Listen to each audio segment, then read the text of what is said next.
practice games, and Ben and Kevin would critique us.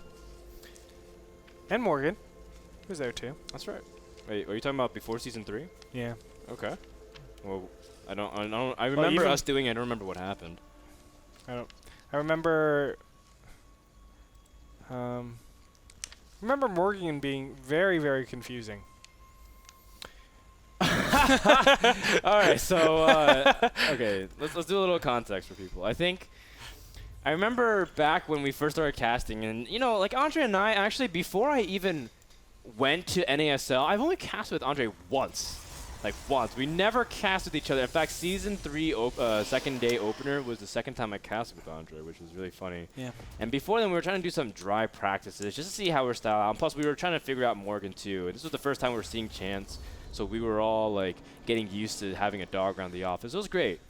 And then Morgan just sits down and he spends like half an hour listening to the Ben and Kevin cast, and then listening to me and Gretorp cast. And obviously, Ben and Kevin, they have a lot of experience with each other, so it was like easy peasy. After the casts were done, they're like, good, you guys have great energy, great chemistry, blah, blah, blah. So then me and Gretorp come up. And after we cast our game, Morgan comes up to me. He's like, all right, Dan, I need you to do this and try it again. Like, out of everything. So then we cast again, and then we do it. And he's like, okay, no. I want you to be more like this. Like, I want you to be able to say it with more fluidity. And I'm like, okay. So I try a different way. He's like, okay, I need you to be more high energy. And I'm like, okay. And he's like, okay, I need you to not be so rigid. And I'm like, can you give me examples? And it was like an hour and a half of him trying to explain what he wanted from me. No, but more importantly, like I didn't understand what he was saying. The main discussion was actually you throwing it to a break. And I was like, Morgan, it's not that big of a deal. And I was trying to make it like, because Morgan's new to the scene, or new to NASL, you were new to NASL. So he was like, no, Frodan, not like that. Like, say there's a break, but don't say there's a break. And I'm like, oh, yeah. What's going on? He's like, yeah, you don't want to say break, because then people feel like they can leave. He's like, oh, you don't want to say this. And I'm like, okay, so what can I say? He's like, say we'll be right back. You're like, okay. I was like, all right, we'll be right back. Now with more energy, Frodan. I was like, oh, Frodan. Can't get anything right. I don't know what was expected of me, man. It was quite crazy. And look at this from QXC. He's going to double gas after the probe dies. He's not going to know what's coming up either. Nightend, of course, is playing pretty standard. 1 gas, 1 gate. Setting up for a quick expansion. He does go Zealot Stalker, although Zealot seems to have a nice little peace treaty with the SCV. Well, he doesn't want him to leave. 1 shot and he's dead. Come on. I remember. You shall not pass. I remember there was a hall monitor back in Kumon, which is like this math program we used to do back in New Jersey. And his job wasn't to keep people out. His job was to keep the students in. Like, because everyone would try to sneak out. Like, teacher, can I go to the bathroom? I don't want to. Like, basically, no one wanted to do their math exercises. So everyone had like different plans on getting out and like going to the bathroom for like 45 minutes. Eventually, a teacher caught on and had a hall monitor, just like make sure no one could leave, and that was the Zealot. He was the Kumon math hall monitor.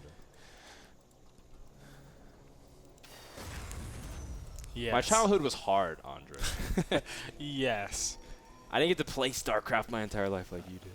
I know. I was born in 1995, so it was really easy.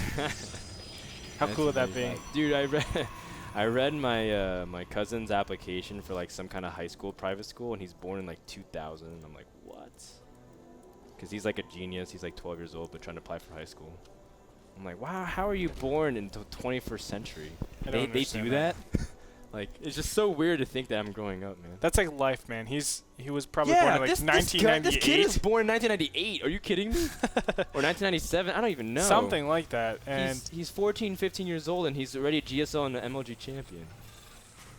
If only. When I was 14 or 15, I was still making fart noises with my armpit. Like, I wasn't doing anything productive, and this kid already has over $50,000 in winning. Guys, if you don't know what QXC is doing right now, he's doing like a 9-minute push with a single Thor. He actually did this against White Rot in Season 2 and won the game on Shakura's Plateau. I feel like he did it one time this season as well. But yeah, I have seen QXC do this before. I used to lose to builds like this all the time on like Lost Temple and Delta Quadrant because it was just so hard to hold. Especially with all the SCVs back then, were just like able to prevent you as Zealots from doing anything. And Thors were a lot bigger back then, so you can actually repair them more. Yeah. A lot of good stuff coming out from that. But Nightend, we're going to see if he actually catches on. Now, it's the utmost importance that QXC actually denies this Observer.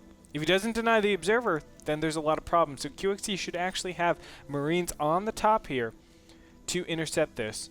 Unfortunately, it might come too early. Once he actually sees that there's an armory out and there is a siege, no, not a siege tank, factory out, actually this Observer is going to pop up, excuse me, the Thor is going to pop up right when the Observer passes over, and Immortal will immediately be chrono boosted. Yeah, he has to. Although he's still going to go for a robotics bay and try to see if he can use some higher tech to potentially use them. He might just leave it alone and just focus on units. Whatever you do, you need to just stop chrono boosting anything else except for gateways and the robotics. Squeeze out units as fast as you can to answer this. Now, Nightend doesn't see the train of SCVs. There's actually not that many, but this is still a very strong push. Nightend's actually giving up his natural ramp. He has to do that, man. Really? Does he have? I feel like this is really important ramp to defend. Yeah, you're right. I take it back, Frodan. Well, I wasn't sure because I feel like with the Immortal, it's still very intimidating for QXC to push too close. If the Immortal can get into a good position, but he is giving up the ramp. Oh my goodness.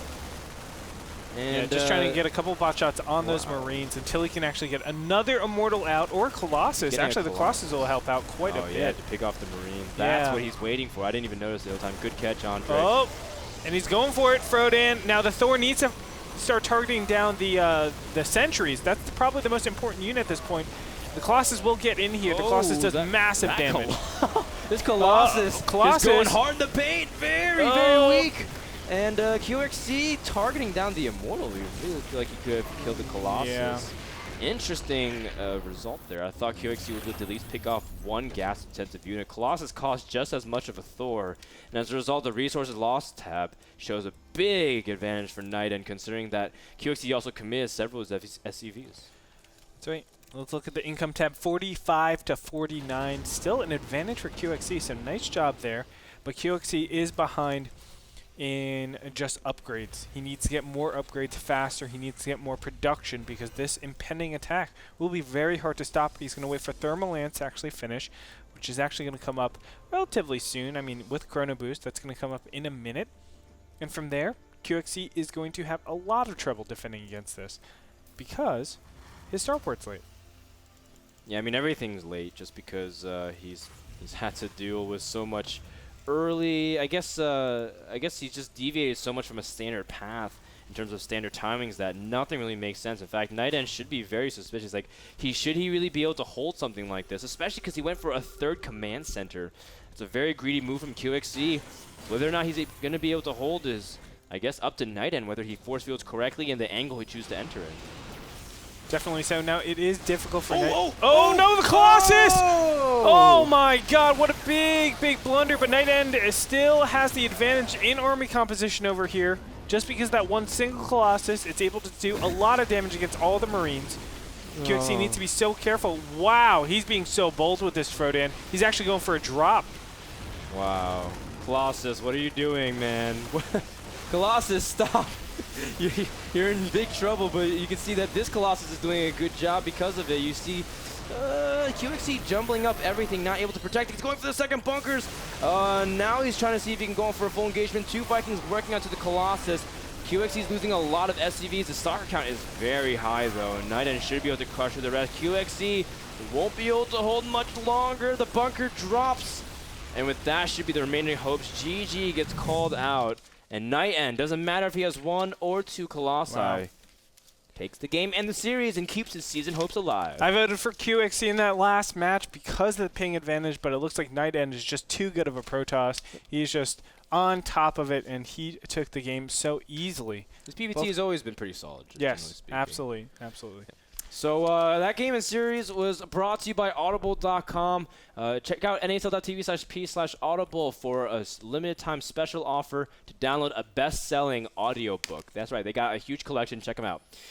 When we come back, guys, our next series of the day, TT1 versus Stefano. I know who everyone is going to be betting on. We'll take a break and come back, convene here in 2 minutes. Don't go anywhere. Week 8 Division 5 will resume right after this.